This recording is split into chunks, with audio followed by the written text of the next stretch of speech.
Girls Frontline 2 is a direct sequel to Girls Frontline 1. Thing is, a new game comes with new players. While Ghost Frontline 2 does a good job adding context in a natural way throughout its plot, it's very clear to me that new players are going to feel like they're missing a lot of detail and will be interested in looking at previous material. The problem is, Ghost Frontline 1 is notoriously difficult to play through and is practically required to look up guides to get a feel for its various systems. Even a fan like me had a hard time playing this game consistently. So I decided to make summaries for people who are interested in learning more about what happened in Girls Frontline 1. Now, if it isn't already obvious by the title, this is heavily condensed. The amount of writing and dialogue in this game is so huge, it's like reading the Game of Thrones novels back to back. So whatever I deemed as secondary material, I probably left out. Despite that, after working on this Herculean task, for the sake of my own sanity, I had to release this in parts. I will do my best to add context when it matters, but I will be focusing on giving you the highlights. If you really want to read all this yourself, you can check out Shoal's channel where he has uploaded not only the main story, but also the side events. Alternatively, if you want to read at your own pace, there is also the cutscene interpreter website that pretty much lets you view the game's story as an online visual novel. The Girls Frontline fanbase also wrote a comprehensive summary, which is about 300 pages long. Links for all three of these methods are in the description. Now, get some food, sit back, and let's get started. The spark behind this story was relic research. As the name implies, relic research is the study of ancient civilizations that was lost during the passage of time. One of these discoveries made in the 1900s were biological weapons. But the most relevant of this story is collapse fluid. Collapse fluid is a highly radioactive biological substance that collapses genetic material, and any living being that comes into contact with this substance would be infected with the Eroski Low Emission Infectious Disease, or ELID for short. The ones who reach the late stages of infection would have their bodies degrade and morph into something monstrous. That ends up being something similar to the Resident Evil zombies. More alarmingly, heating up collapse fluid would cause a massive blast of heat that melts away just about anything. This caused collapse fluid to be a very valuable weapon for any nation. This led to many nations hunting and weaponizing this substance all around the world, which led to the Balin Island incident back in the year 2030, where a bunch of kids managed to break in a research site. These group of kids then ran into the ELID infected that were being quarantined in the site. A special task force unit were dispatched to rescue the children and then contain the threat. To do this, the unit used explosives on the front gate to barricade the infected. However, this caused the collapse fluid to leak out of the containers, and with the exposure to the heat, this caused a massive explosion of untold proportions. Everything and everyone within the immediate vicinity was evaporated in an instant, and Balin Island became an inhabitable black zone. The collapse fluid that was housed in the research site was then spread airborne, and any canisters that were holding the fluid were ejected across the world. This caused any area that the fluid landed within to quickly become an irradiated zone, and that became a lot of the world. This caused massive amounts of deaths in the millions, and many quarantine zones were established as a result. Research for a cure was underway, but as it stood at that point in time, people would have to suffer. Unfortunately, this did not stop a group from researching collapse fluid again in 2035. Coined as the Northern Lights incident, research gone wrong caused a second explosion. While not as devastating as the first, this caused irreparable damage in Northern Europe. News of this caused the rest of the world to become very hostile, no longer able to trust each other. After multiple failed peace talks, the world would enter World War III. From the years 2045 to 2051, this war consisted of ICBMs, nuclear airstrikes, and ground battles to control territory. With the world already devastated with irradiated zones, this made the world even more inhospitable. Furthermore, manpower is at an all-time low across the board, but it was especially bad in Europe thanks to the Northern Lights incident. This caused using robotics for the war effort to become increasingly popular, if not necessary for all nations. The Soviets invested the hardest, and eventually they would make the first iterations of the tactical dolls, or T-dolls for short. Through T-dolls, the Soviets were able to sustain themselves just long enough for the war to come to an end. Make no mistake though, there was no victor in this war. Tens of millions of people died worldwide, and the land was ruined due to nuclear warfare. The war ended by necessity, The nations came together and signed a peace treaty, and this prompted a global ceasefire, allowing everyone to sink back into seclusion to lick their wounds. Europe in particular was in a hellish state. Between the poor land and irradiated zones, it was possible, if not very likely, that the population could literally starve to death.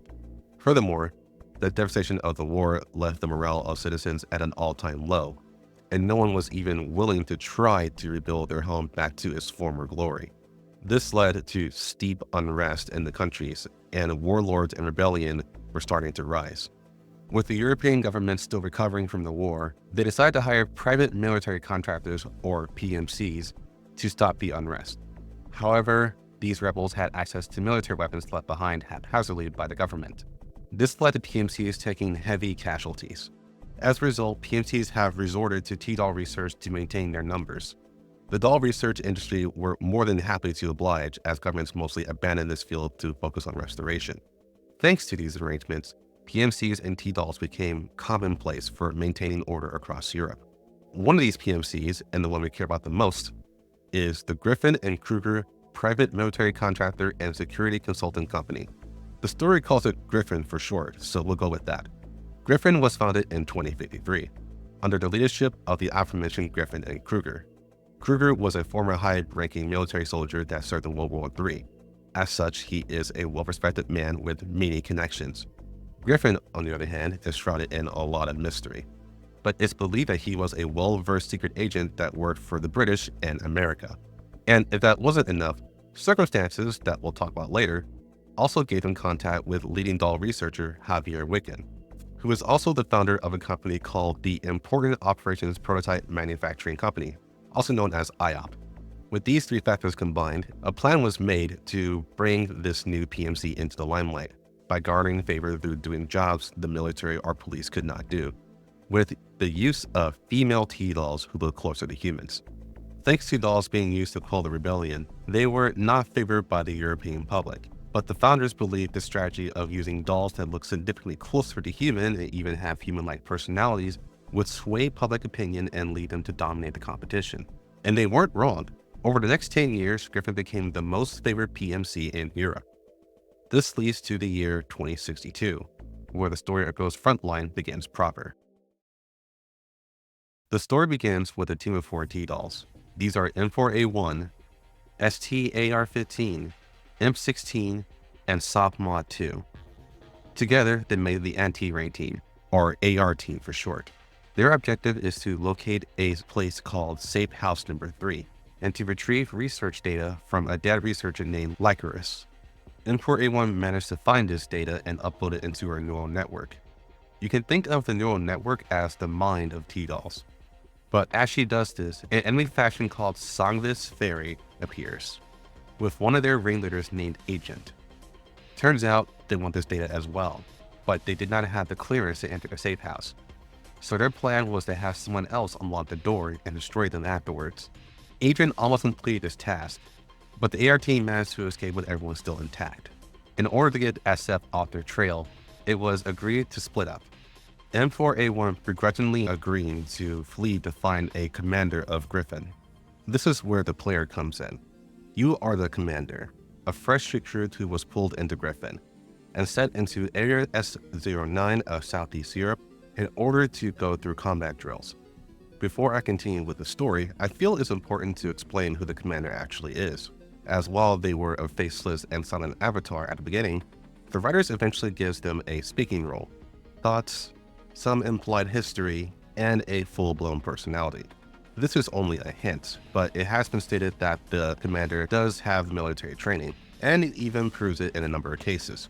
So it's implied they either have a military background or their cadet training with Griffin was very extensive. Furthermore, they love coffee, constantly overwork themselves to the point of sleep deprivation, and are well educated. They have a decent sense of humor, but are vicious on the battlefield. Now, you may have noticed I keep saying they, them, and that's because officially, the commander's gender has remained ambiguous by design.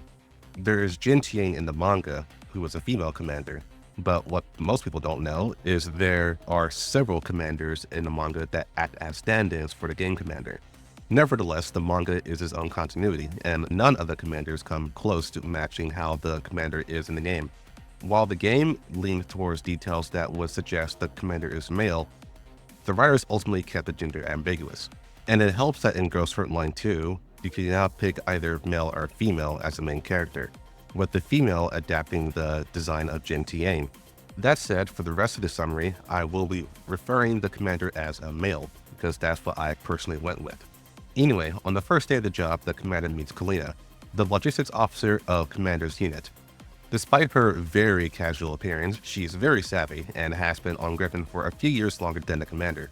She prefers being called Kaylin for short and openly desires for the commander to do so from the very beginning. After going through a single training exercise, they get a call from their commanding officer, Helianthus, though she immediately prefers being called Helion. Helion explains to the commander what Sanga's Ferry is all about. Originally, SF was a production company that supplied some of the strongest heat dolls to the PMCs. However, the dogs went rogue and killed all humans in their factory and took over. Ever since then, SF has been expanding their territory, indiscriminately attacking humans. SF has been deemed a threat to humanity, and with Griffin being the PMC closest to SF's territory, they have been assigned to destroying SF. As luck would have it, there has been an increase in SF attacks in Area SO9, the same area Commander was stationed. So he has been assigned as Helion's eyes and ears to investigate this matter. This leads to the commander sending his patrol units to rescue damaged sea dolls, and then defeating one of the SF ringleaders, Scarecrow. Upon her defeat, Helion questions Scarecrow, who then lets her know that they figured out M4A1's location after torturing one of the Griffin T-dolls. After she transferred her location to her partner, she self-destructed. The commander wouldn't get any further leads until he was contacted by 16 Lab's head researcher, Persica. 16 Lab is Griffin's primary supplier of weapons and dolls, but more importantly, Persica is the one who developed them all. Oh, and I'm sure you are wondering, but the cat ears are just custom headphones. Through her suggestions, Commander's forces were able to find a recording from M4A1. Through this, we learned that she has been on the run for the past 70 days, and she estimates she's running out of time. After providing this information to Griffin, Helion reveals to the commander that M4A1 was a high-value asset they've been looking for, as the information she held is very valuable to SF. However, there is a lot of red tape in the way that stops Griffin's main forces from being pulled from their locations to assist. Therefore, it's been assigned to their commander to rescue M4A1.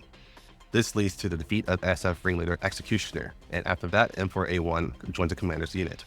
M4A1 urged the commander to save the rest of the AR team.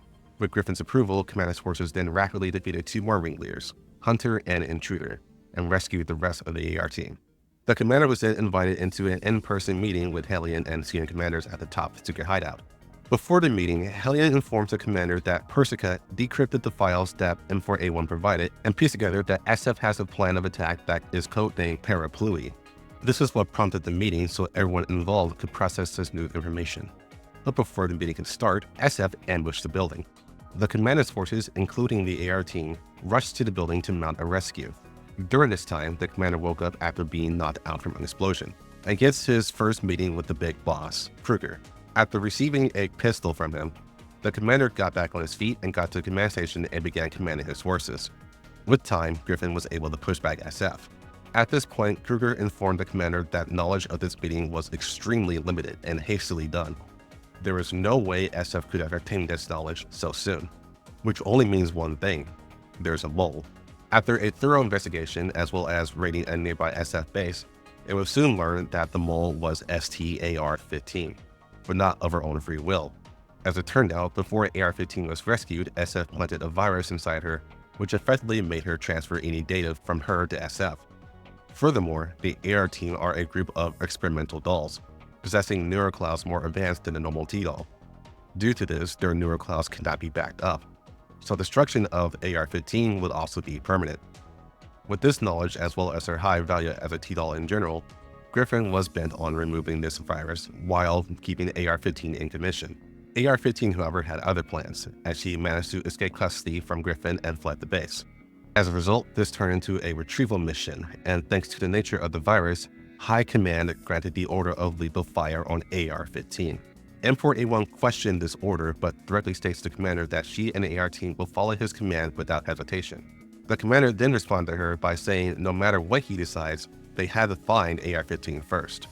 This ends up being harder than anticipated, as SF prepared artillery fire, as well as a signal jammer to cut communication. For context, dolls require commands to function well, especially if they are not elite class. Despite their advancements, they do not have true autonomy and lack the ability to process information to make decisions as well as a human can. Elite dolls do have command modules, which gives them the knowledge to make tactical decisions and provide commands to normal dolls. But the fact remains that they're nothing compared to the orders of a trained commander. All of this can be supplemented through experience and training. Dolls do have the ability to learn and improve, but it's genuinely difficult for a doll to improve by comparison to a human. All of this context to say that once the signal jammer hit the field, a lot of dolls became dead weight, and SF started to have a field day.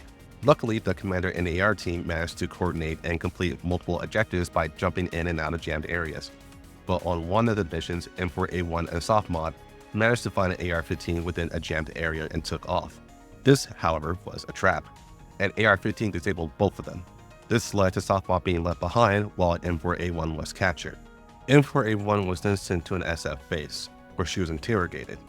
She was asked a single question: "Who are you?" She initially answered M4A1, a Griffin T-doll, but this answer was unsatisfactory and was asked again. After some time and very heated frustration on M4A1's part, it was understood that she did not know how to answer the question. SF then told AR-15 that she failed her end of the deal, and this will be handled another way. The commander and the AR team soon discovered M4A1's location and mounted a rescue. After retrieving her, she realized AR-15 was not rescued and had an extremely bad feeling. She rushed back towards the building she was held in, and then it exploded spectacularly. After Griffin inspected the aftermath, it was soon deemed there was no survivors, and AR-15 was on the casualty list. Griffin took a big loss from this, and as a result, any doll who were on the rescue mission were put into a detention center in efforts to diagnose them and to clear them of any of the now called parapluid virus. Naturally, this included the AR team. The commander managed to get a request to be moved close to the detention center, and once accepted, was put on patrol duty while he put in constant requests to see the AR team. Due to the nature of the situation, the best he could get was an audio recording from them stating they are okay and are looking forward to seeing him again. Sometime later, a sudden artillery strike from SF hit the detention center, and once again the communication signals were jammed.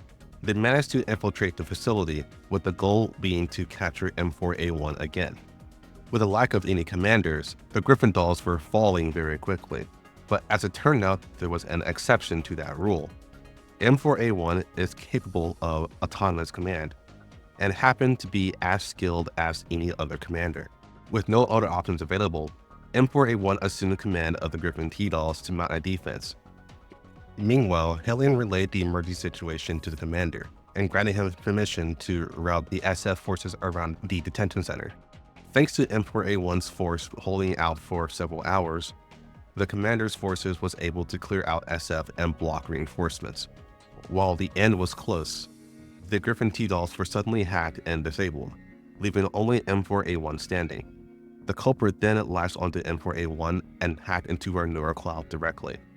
This was interrupted by the arrival of Commander's forces, led by RO-635. Since SF had too little time to capture M4A1, they were forced to retreat without their objective. However, the damage was done. M4A1's neural cloud was scrambled, and she was completely out of commission. In the aftermath of the situation, the commander was able to meet RO-635 in person. RO-635, named RO for short, is the final member of the AR team. She was sent to a separate squad for additional training, but with everything that has happened, she was pulled back in. Furthermore, Persica managed to give RO some upgrades to handle the electronic warfare that SF was so reliant on at the moment. With M4A1 down for the count, RO has been designated the temporary leader of the AR team. Persica had M4A1 delivered to her to restore her neural cloud, but considering the damage, it will take some time to do that. To finish their conversation, RO told the commander that the one who attacked M4A1 was the true ringleader of SF, the Mastermind. Furthermore, the sudden attacks from SF are primarily dealt by the artillery fire itself, named Jupiter cannons. These lethal weapons are not only destructive in nature, but is also an electronic attack that disrupts all signals. The velocity of the projectile is so fast that nothing Griffin has would be able to defend against it. For Griffin to have any chance of winning this war, they would need to devise a way to take out those cannons. Over the course of approximately 100 days, the commander's forces took out ringleader Alchemist, and a mercenary squad, Squad 404, took out ringleader Ouroboros. Squad 404 consists of GRG-11, HK-416, UMP-9, and their ruthless leader, UMP-45. SF took an opportunity to attack the AR team while returning to base after visiting M4A1, but they were saved by Squad 404.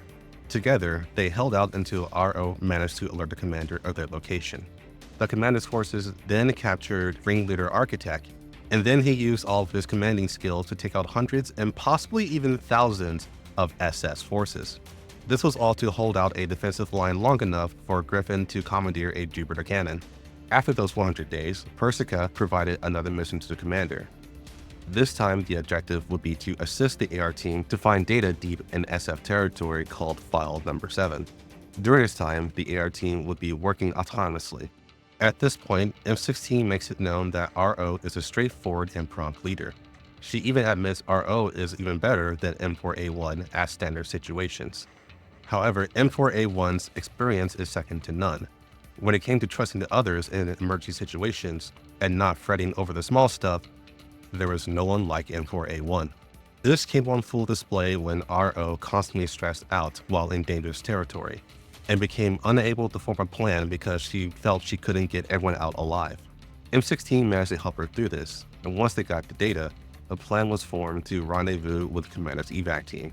However, M16 forcefully split herself up from the team, making it seem like she had to stay back in order to hold off SF forces. In reality, she had to complete a secret objective assigned by Persica in order to restore M4A1's Nora cloud. In order to complete this objective, she would have to upload data from SF's mainframe and transfer it to Persica. Doing this, however, would undoubtedly infect M16 with the parapluia virus and convert her to SF. Both Persica and M16 made peace with this, and while Persica conveniently led the commander to search for M16 in areas away from the objective, M16 took the opportunity to transfer the data. Her final words to Persica was to tell M4 that no matter what she had turned into, wait for her. Despite knowing of these developments, Hellion and Kruger kept it under wraps. M16 was deemed MIA, but the mission overall was successful. Both the AR team and the commander couldn't accept this, however. So with permission from Hellion, they continued their search for M16. This changed a week later, when the commander was recalled back to HQ to be pulled into one of the most important events ever for Griffin. Despite Griffin being on the forefront of battling SF, Kruger has always seen that as a distraction. His true intention for the company is to be a shining beacon in the brave new world. For this to come into effect, Kruger solidified a deal with the Soviet military, broadcasting the combined might of the military and Griffin working together to protect the nation. This demonstration will not only make Griffin the most desirable PMC in the nation, but it will also ensure citizens that all PMCs could be entrusted with contracts regarding national security. But as icing on the cake, this demonstration of cooperation is under the guise of a joint operation to destroy SF once and for all, using a frontal assault on the headquarters. Despite SF's technology, it would stand no chance to the might of the military. Thanks to the commander's efforts on the front line, Kruger felt the commander's forces were the perfect pick to lead Griffin in this joint operation. Thanks to this, the commander had to attend a banquet to be shown out to the military, and also to inform him the grand scale of this operation.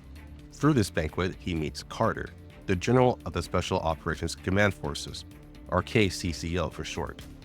In other words, it's the Russian Special Forces.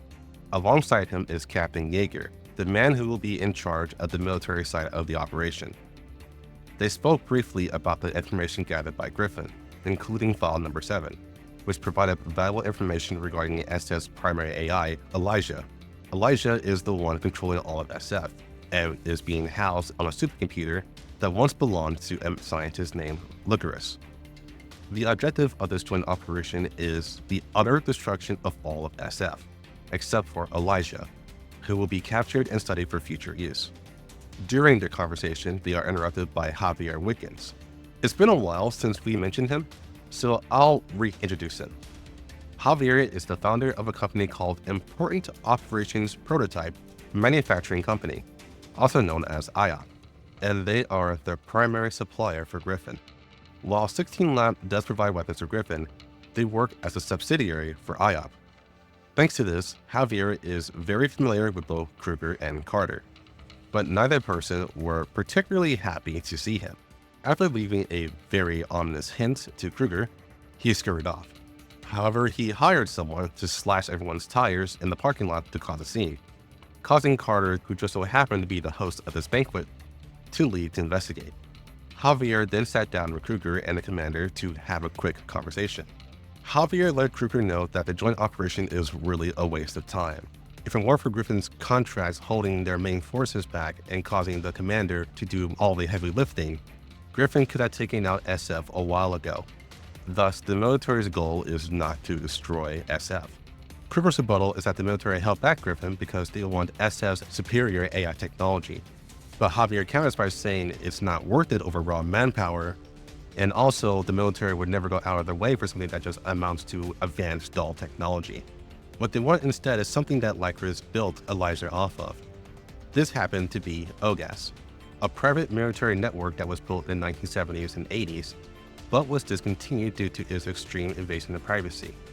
At least that's a story in real life.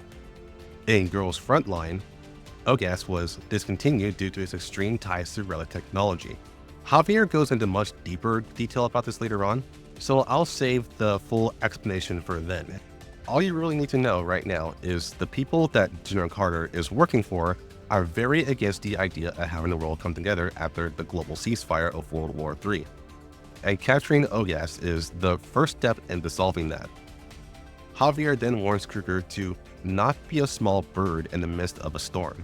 After that, his time is up, as he is caught by Carter and he was asked to leave. Despite Javier's very ominous words, Kruger decided to carry on with the joint operation. After all, everything was already underway. It was too late to turn back now. But as a safe measure, Kruger appointed all command authority of every available Griffin T-Doll to the commander, and told him to use his best judgment when handling this operation. During all of this, RO and Softball continued their search for M16. And I won't lie to you, this is a giant waste of time. For their troubles, they ran into an SF ring leader named Judge, who was extremely durable and could not be damaged by the AR team, nor their supporting Griffin force. Despite being able to easily defeat them, Judge's true goal was to find M4A1, so keeping everyone alive would surely draw her out. At the end of the scuffle, Judge was recalled by Mastermind, whom we now know is the AI Elijah. With the military approaching the SF headquarters, Elijah has deemed it necessary to recall all forces to defend their headquarters. It was then when RO and Sophomont were reaching their wits' end, they suddenly ran into M4A1, who was much colder and laser focused than before. Turns out M4A1 woke up right after M16 bought the farm. She heard M16's voice and it pushed her to wake up. Not wanting to wait for any orders or even any upgrades from Persica, M4A1 ran out to reunite with the commander and the AR team. Unknown to her, however, the only way Persica was able to wake up M4A1 was to unlock all of her limiters on her newer cloud. Getting rid of these limiters allowed M4A1 to have thoughts on a much more massive scale than before, and her anxieties were much greater as a result. But there was also an unknown side effect to this. M4A1 began to hear a voice in her head, constantly goading her. All of this combined leads to M4A1 having a rough time even getting to the joint operations zone to reach the commander. Fortunately, Persica called up an old friend called Angelia, named Ange for short. Angelia is a highly skilled mercenary who had close ties to Persica, and she agreed to work a contract with her to get data on Elijah before the military does, while also protecting the AR team. With that, Angelia managed to impersonate a Griffin commander and get M4A1 into the military's combat zone. However, M4A1 refused to go any further with her, wanting to get back to her commander. Despite Angelia telling M4A1 that she clearly has no idea what she is doing, she decides to leave an anonymous tip to the commander. Eventually, Emperor A1 is picked up by one of Commander's echelons and hop into a truck, but they were very quickly ambushed by SF. Despite Emperor A1 taking command to mount a defense, her scattered thoughts and anxieties caused her commands to be slow, and the T-Doll under her command were killed off. Before SF managed to capture Emperor A1, the military stepped in to destroy the remaining SF forces. Yeager then informed Emperor A1 that feeling guilty for her fallen soldiers will only cause more soldiers to die, and she should focus on continuing the mission. The military then did Emperor A1 a solid and transferred her to the front lines. During this transportation, Emperor A1 and the voice inside her head ruminated over what just transpired. For context, Emperor A1 is a very sacrificial person, and this only gotten worse ever since she lost AR-15. Even if she could save one person on her team, she will use herself as a sacrificial pawn instead of anyone else. So seeing so many of her allies die around her and being the only one left constantly tore her up inside. So the voice told her the only way to stop this cycle is to become stronger, and the only way to become stronger is to accept her true self. Emperor A1 had no idea what that meant, so the voice elaborated on what Emperor A1 wants to do, which is to kill the Mastermind. But in order to do that, sacrifices are inevitable. But in order to make sure the sacrifices are not in vain, she has to stop running away from her choices and see the mission through. Only then will she have the courage and strength to accept her true self.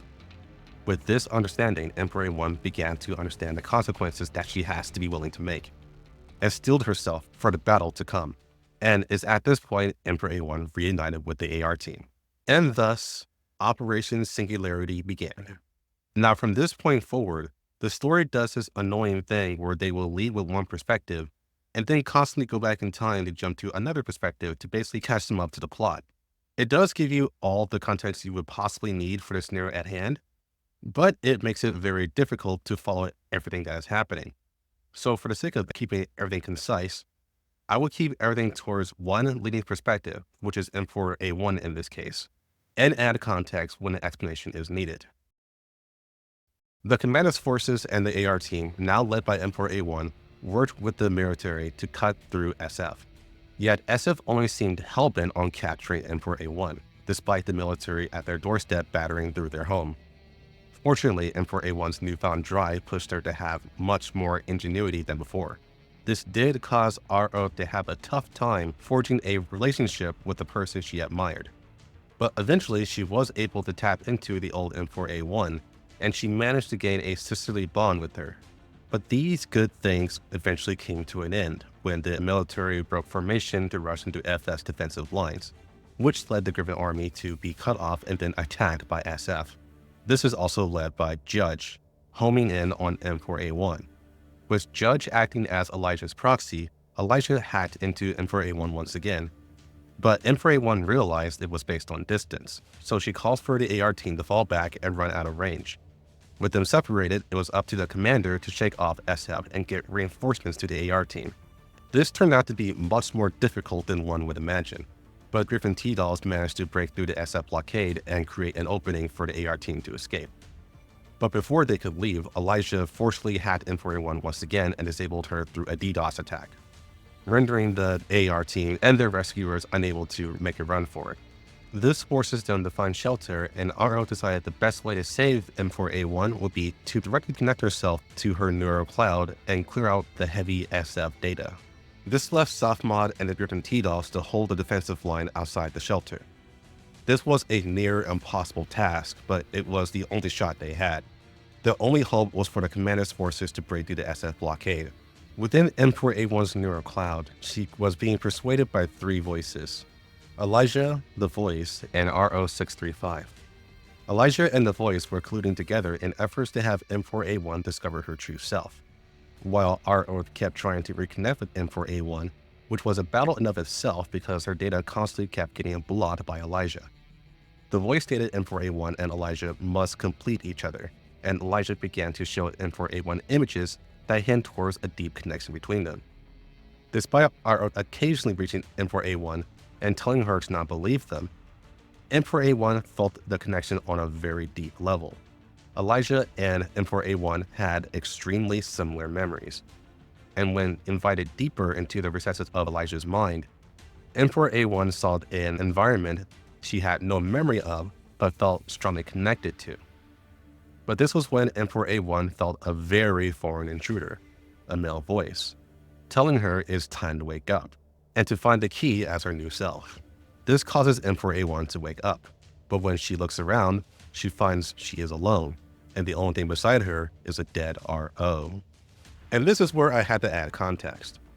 Turns out the military saved Softmod and the Griffin T-Dolls from Judge's attack. It seems Judge's impregnable armor really is nothing compared to their firepower. But once the military confirmed Emperor A1's location, they turned around and rained bullets onto the Griffin T-Dolls, killing them all. RO-365 was alerted by this and tried to forcefully pull Emperor A1 out of the DDoS attack. But Jaeger showed up in time to put a bullet in the back of her head. Jaeger was the one who told Emperor A1 to wake up. And then the military left the area, leaving Emperor A1 to wake up to finding herself the only one alive. The shock that Emperor A1 felt from this scene and seeing RO dead caused her mind to break, and completely rejected Elijah's presence, screaming that it was all her fault. While Elijah stated it wasn't her doing, Emperor A1 closed her neurocloud to Elijah. It then overloaded from sheer trauma, and her body shut down. In the aftermath of this, the ringleader agent stated they won't get another chance at this, as the military are already at the location for counterattack. Elijah lamented at how she had completely lost Emperor A1, and the voice stated the military interfered at just the wrong time, and forced Emperor A1 to make a choice. The voice then stated it will continue to keep watch of Emperor A1, but it is time for Elijah to make her choice as well. Elijah then unleashed a refined version of the pleuropluie virus. This caused a massive amount of AI-controlled machines to become completely infected and put in Elijah's control. However, the military saw this coming. They had deliberately abandoned their robotics at the outer layers of the combat zone, leaving only a human-controlled force to attack the heart of SF. But for Griffin, it was a different story. Considering their entire army are dolls, this caused several of their forces to begin firing upon each other. And since they were also held up in the outer layers, they began to get attacked by the military drones as well. Luckily, the commander was stationed outside of the areas of infection, and Hellion assigned him to abort the mission, gather all unaffected T-Dolls, and retreat from the combat area entirely. However, this will also be abandoning the AR team. Kalina does point out that any of their dolls that step foot in the AR team's combat zone would surely become infected, which puts her and the commander in a near impossible task. They then got an encrypted message from someone unknown, a female voice, stating to be a friend of Persica. She told him to give Emperor A1's coordinates and she'll save her, while the commander does his best to save the dolls that are still under his command. The commander accepted this third option and managed to save as many dolls as he could, but the losses were still very heavy. As for Emperor A1, she is rescued by a very familiar T-Doll, AR-15. When Emperor A1 woke up, she was understandably shocked at seeing her, considering she should be dead. But it didn't take long for the reunion to become heavy. After finding a temporary hideout, AR-15 explained the current situation to Emperor A1, including the fact that this entire operation is a military conspiracy. Captain Jaeger is the one who personally put a bullet in RO, and also orchestrated the commander and Griffin falling into this current situation. She is then fully introduced to AK-12. She and AN-94 are part of the task force Defy. Their commander is Angelia, the same person who helped her get into the combat zone in the first place. AR-15 is also now a member of Team Defy, and the current mission is to uncover the motive behind this conspiracy. AR-15 then offers M4A1 a spot on the team, which she accepts, if only to get revenge on the military and to personally kill as many of their human forces as possible. Yeah, she's not in the best headspace right now. During this whole time, AK-12 does take the chance to make repairs on her body and neurocloud, while also giving her a modification to unleash more of her potential. However, she is rather surprised that M4A1 has a surprisingly large amount of military-grade components in her body, and also an absurd amount of memory in her newer cloud that goes well beyond the typical specifications of a Griffin T-Doll. This means the upgrade she was about to plug into Emperor A1 would increase her performance by several times. Emperor A1 also clearly did not know about this herself, but once the upgrade was complete, she felt like a new person and was ready to go on a killing spree. Emperor A1 became the leader of Team Defy, and the first objective was to sabotage the military's forward momentum. The plan behind this was to take over a nearby repeater station and eavesdrop on the military's current plans. During the travel there, Emperor A1 finally managed to get AR-15 to confess how she is alive. Turns out she fully intended to die in that building that exploded, but Mastermind created a force field around her to take the brunt of the blow. She took an intense amount of structural damage to the point where most of her body was destroyed, but the important parts were intact. After that, Angelia's squad managed to find her and her parts to repair her body. Side note, I don't think the writers actually understand how force fields are supposed to work if that's what they went for. But that's neither here or there. Emperor A1 asks, why would Mastermind help AR-15 survive? Which is a good question, mind you. But AR-15 has no idea why she would. Moving on from that, Emperor A1 then asks why didn't AR-15 ever contact them, or came back to them. AR-15 reminded her of the parapluvivirus, and she closed off all reports to ensure it never leaked out of her system. Furthermore, she is no longer obligated to return, because the parapluvivirus removed her primary directive. After further inquiry, AR-15 spilled the beans that Persica gave her and all other members of the AR team, besides RO, a supreme directive to protect Emperor A1 at all costs. This is the order that drove all members to do the things they did to ensure Emperor A1's safety. AR-15 always found this order to be, in her own words, stupid, and she's happy that the directive is now gone, making her, technically, free of Emperor A1, and she is no longer obligated to protect her. Despite this revelation, Emperor A1 isn't exactly surprised by this and is actually glad the directive is now erased, as she now feels less burdened by it. To her, she is still going to trust AR-15 to help her kill whoever needs to be killed, and that's all that matters to her. And this made AR-15 a bit concerned. Shortly after that conversation, SF ringleader Intruder ambushes Team Defy in efforts to capture Emperor A1.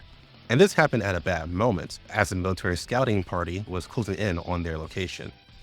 Their only option would be to break through, but as luck would have it, Intruder's forces were also fighting Commander's forces. AK-12 suggests they should make a pincer attack and join with Griffin, especially so Emperor A1 can see the Commander again. But Emperor A1 denies this, stating it wouldn't help them get to their current objective. Instead, they should cut through the battlefield and sprint for the repeater station. AR-15 strongly disagreed with this, not because it was a bad plan, but frankly, it was an extremely cold and efficient plan, and she knows Emperor A1 hates the idea of not seeing the commander. But Emperor A1 understood that they can't just do what they want on a battlefield, and seeing the mission through is the best thing they could do. After completing their objective, Angelia got in contact with them and gave them an emergency objective. Angelia's second team, Squad 404, was in big danger and they needed help. Squad 404 was pulled in by Angelia with the promise that they would get information about something called Operation Butterfly, which is extremely important to UMP-45. After reaching their objective, the area was seized by SF and they had no way to fight through. Emperor A1 immediately confirmed their objective and moved out. AK-12 does tell AR-15 that Emperor A1 has not given up on finding her friends or seeing the commander again, but she's running out of chances to capitalize on it. Team Defy reached the location where 404 is being pinned down, but before they could proceed further, Emperor A1 is halted by the voice.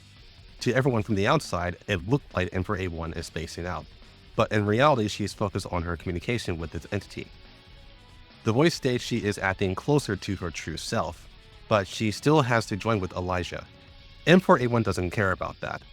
Instead, she states if she really wants to be seen as trustworthy, she'd give the location of Softmod and M16.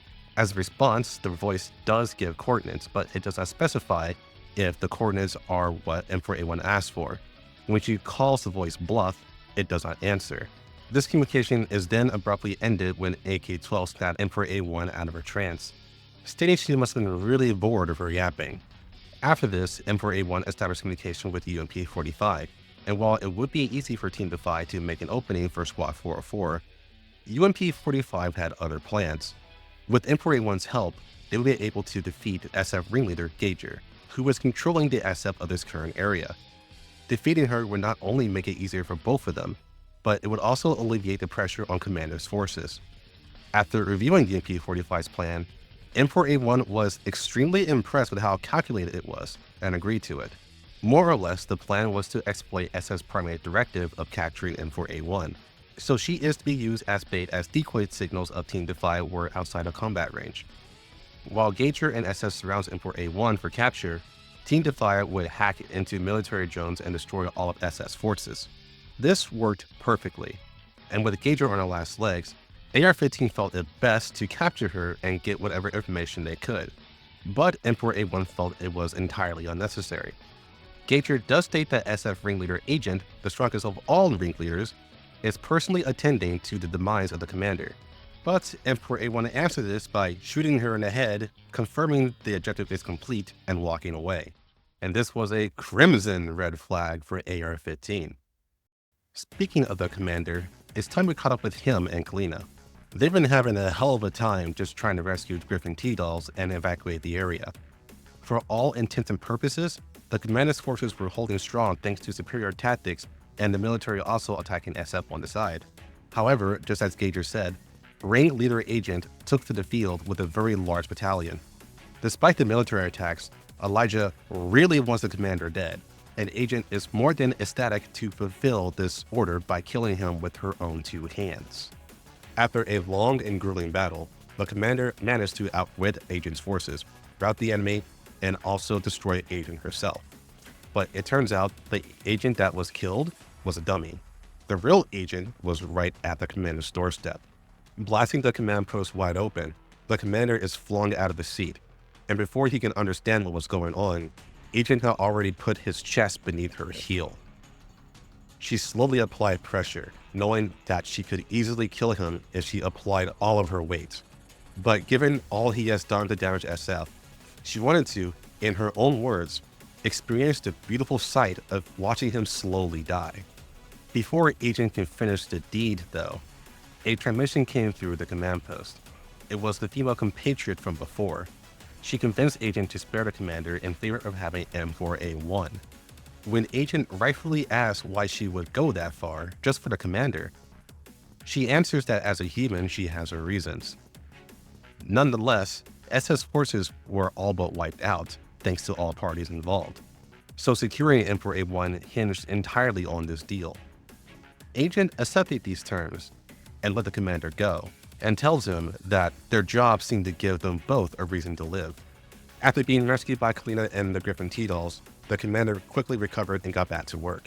If it wasn't obvious already, the female compatriot in question is Angelia. While not part of the plan, she had settled on using M4A1 as bait to catch Elijah.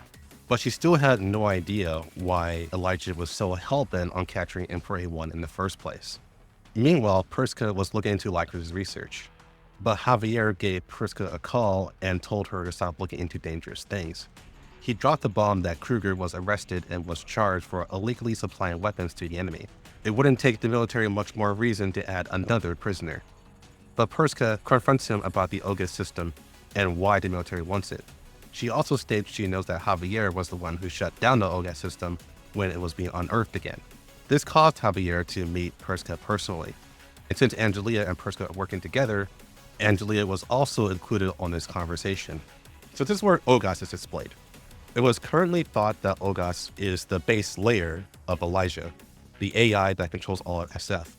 But this OGAS system, which was first created in the 1980s, is not what is being used.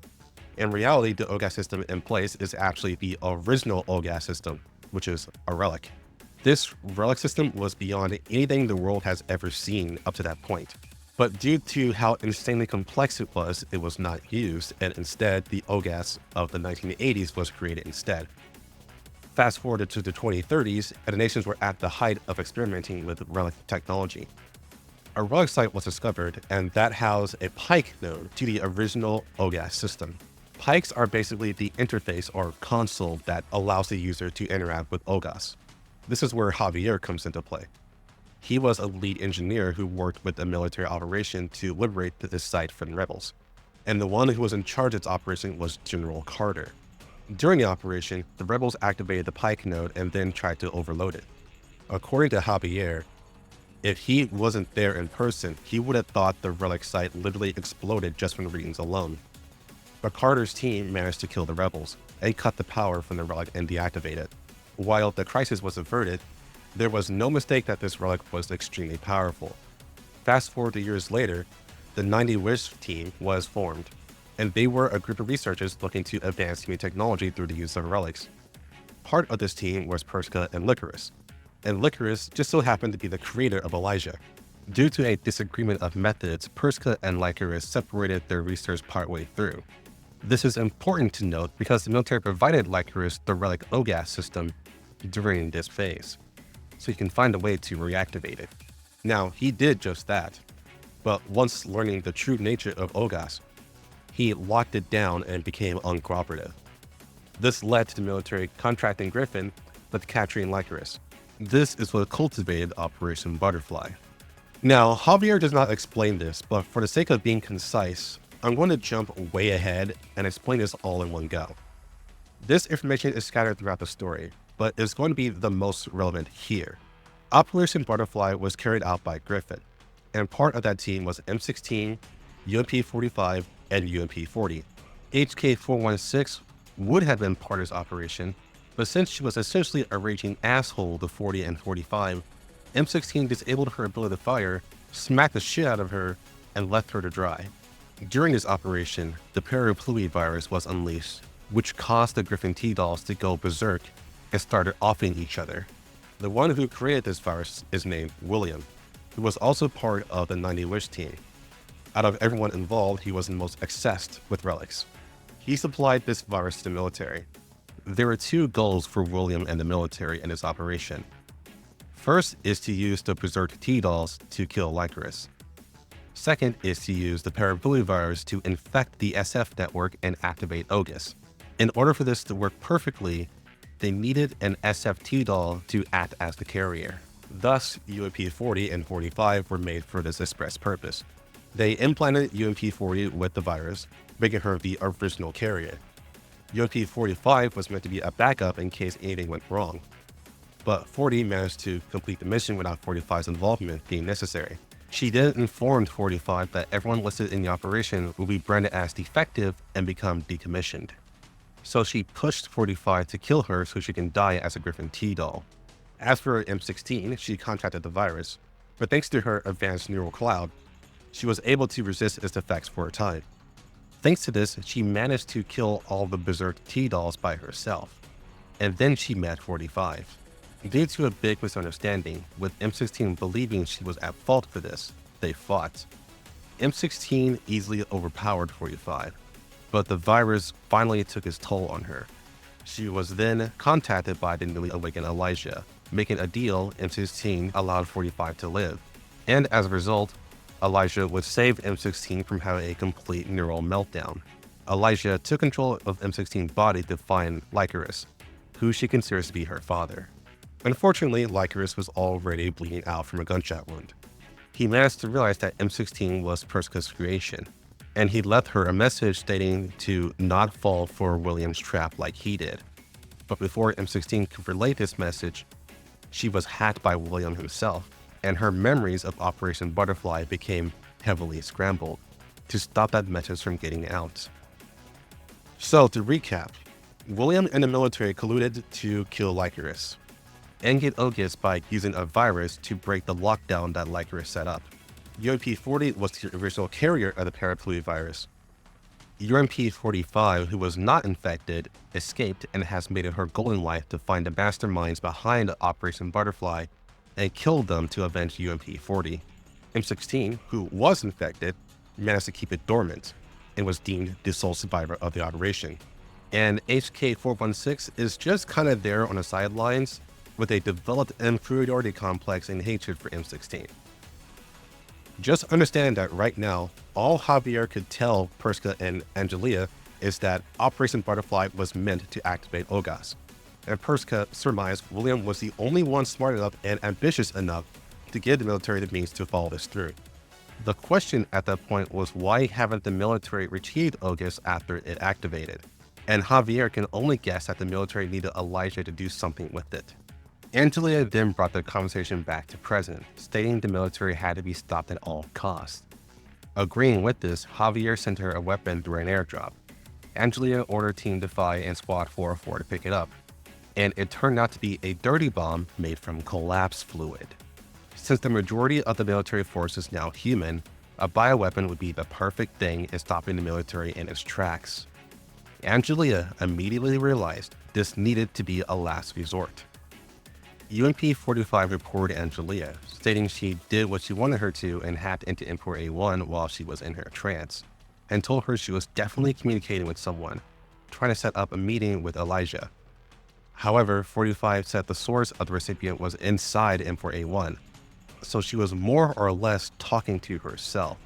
While Angelia definitely did not understand that, she decided the best thing to do would be to use this to their advantage and let Import A1 in on their plan to use her as bait, knowing she'd be more than willing to be the sacrificial lamb. She convinced Import A1 to go with the plan, and she called the commander for help with holding back the military. However, the plan completely fell apart when Elijah and Import A1 finally met in person. Elijah wished to call Import A1 by Lunasia, as that is her original name. Import A1 did not care about this though, and directly denies Elijah with becoming her true self once again. All she wanted were her friends back. Emperor A1 lost a temper when Elijah didn't know where the other AR team members were, and fired upon Elijah. Agent blocked the shot, and the remaining SF forces attacked Team Defy. Commander's forces were eventually overrun by the military, and the military managed to destroy Agent and capture Elijah. Angelia ordered both Team Defy and Squad 404 to stop them at any cost, but this led to UMP-45 saving the AHK-416 and eating a tank shot as a result, becoming completely immobilized. With Squad 404's leader down, it was down to Team Defy at having any sort of chance left to turn the tides. So Angelia ordered Emperor A1 to detonate the bomb. AK-12 heavily disagreed with this order, stating not only would Angelia become infected with the ELID, but the commander was also in range of radiation. However, Angelia stated they were out of options and demanded Emperor A1 to detonate it. Emperor A1 ultimately decided to detonate it. For a moment, the battle stopped as everything within a 500-meter radius was caught in the explosion, and the radiation spread even further. Angelia was almost immediately infected, but made the final order to Team Defy to capture Elijah at all costs. The final remnants of SF blocked Team Defy's way to Elijah, resorting to Emperor A1's teammates covering her while she rushed past them.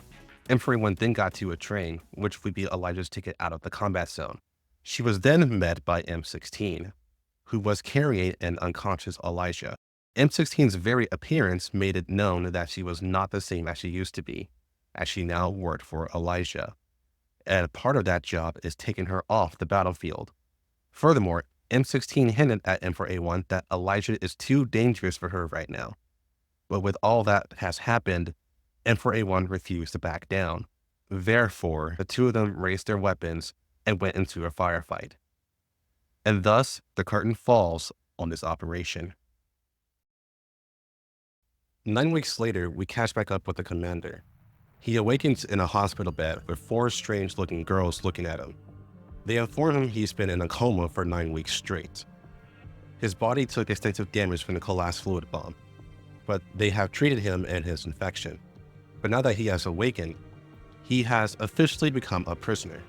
His role now is to tell them everything he knows about what happened after the detonation went off.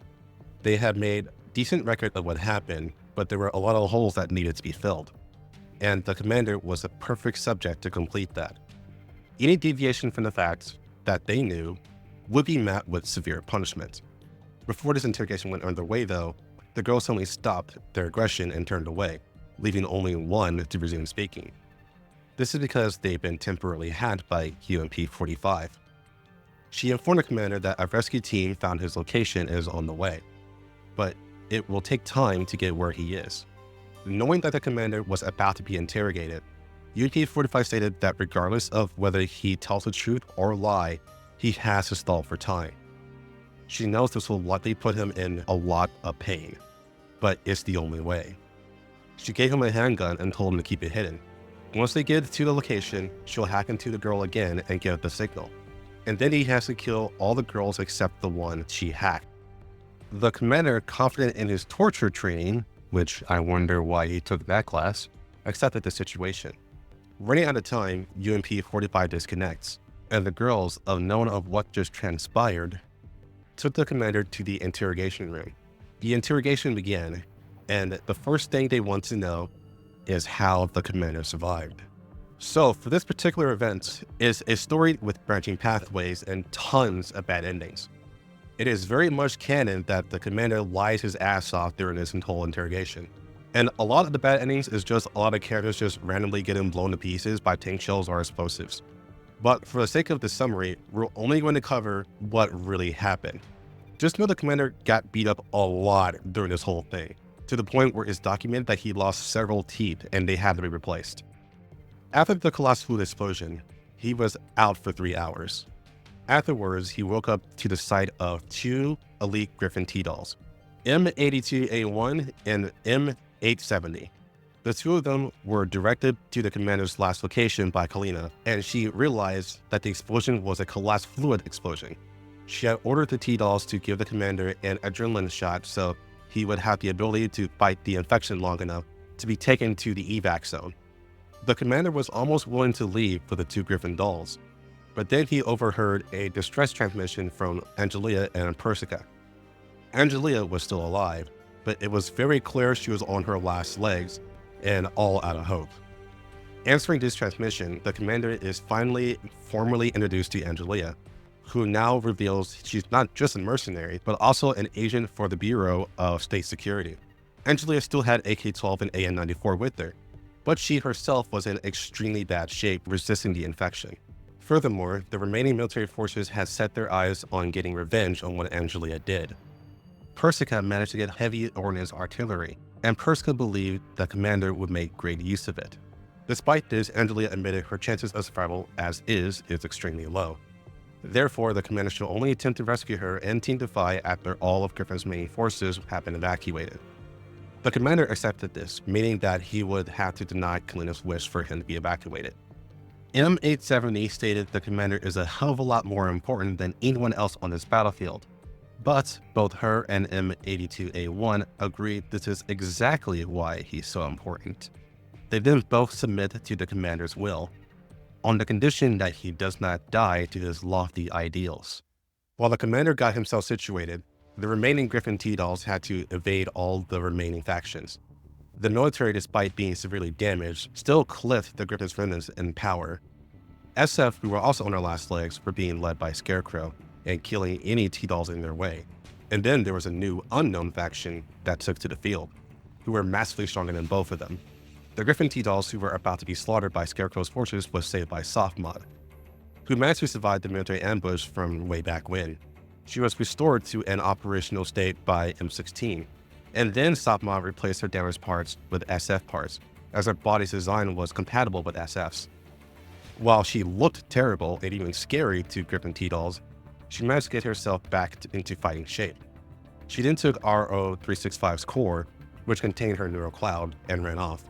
After saving the T-dolls, she decided to negotiate with Scarecrow. Despite Scarecrow's attacks, her main concern was also saving as many of SF as she could and fleeing the battlefield. Despite Scarecrow and Softmod wanting to kill each other out of sheer instinct, they agreed to a truce. Scarecrow's party will flee, and in exchange, she would provide Softmod a battery that would keep RO's core alive. After receiving the gift, Scarecrow left. But soon after, it was noticed that the military had spotted them and were hot on their heels. So Softmod rallied the Griffin force she just saved to buy SF more time to retreat. Once successful, they then fled from the military, and Softmod's only goal at that point was to return to the commander. Scarecrow then sent a message to Softmod, and as a very passive-aggressive thank you, she provided a safe route to Griffin's command post. Upon reaching the destination, Softmod realized the commander and Kalina were not there, and she began to lose hope. While realizing this is what M4A1 has to go through all the time as a leader, Sophomont then decided the best thing she could do was put RO in a new body and wake her up. Upon waking up, RO realized she became a cute little robo-dog, and she clearly was not satisfied with that. Regardless, they sent out a distress signal and held a defensive line against the military who came to kill them off. In the nick of time, the commanders showed up with the heavy artillery and destroyed the military tanks. They were then guided to the evac zone, which is where Kalena's remaining defense force and SK-416 were. 416 decided to help Griffin while the rest of Squad 404 stabilized a still heavily damaged UMP-45. When everyone came together, they caught up each other on the situations. The Griffin remnants had been attacked by a new faction. They were so strong that their weaponry wouldn't penetrate them. Multiple squads had to separate in order to stop them from reaching the base. The commander then assembled everyone to rescue these squads, and used heavy ordnance to take out these new units. After the coast was finally clear, helicopters finally reached the evac zone and carried everyone out of combat. But the commander had to save one more person, Angelia. For this, he only accepted volunteers. Southpaw and RO agreed to help, but surprisingly, HK-416 volunteered as well. Her reasoning for doing so is pretty wordy on her end, but it can be summarized as her realizing she cared a lot for her allies and wants to protect them.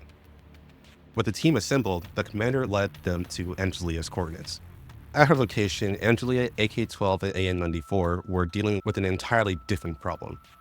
With them in the irradiated zone, the human military had been affected heavily enough that they fully succumbed to their elite infection and became something akin to monstrous zombies. On top of that, Captain Yeager was still ruthlessly searching for Angelia.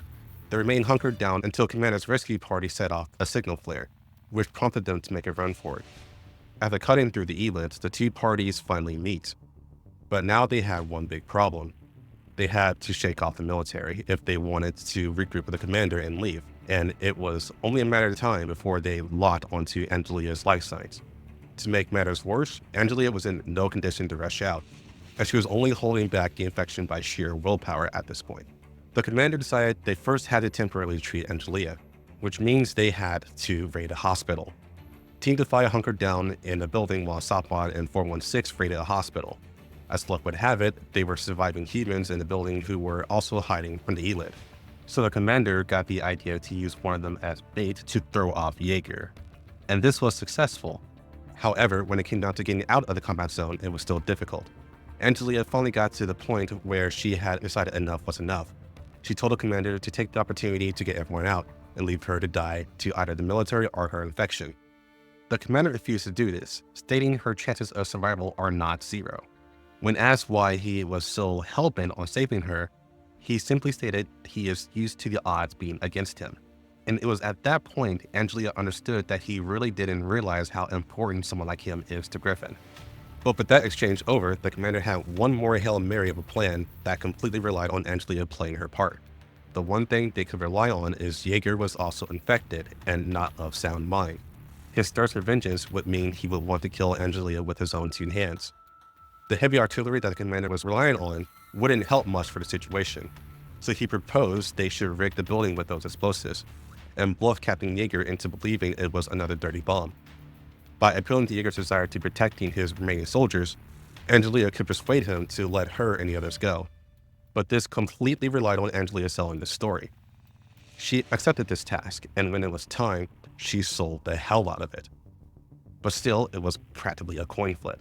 Angelia believed if Yeager was even a little more calm and thought things through, he would have called her bluff.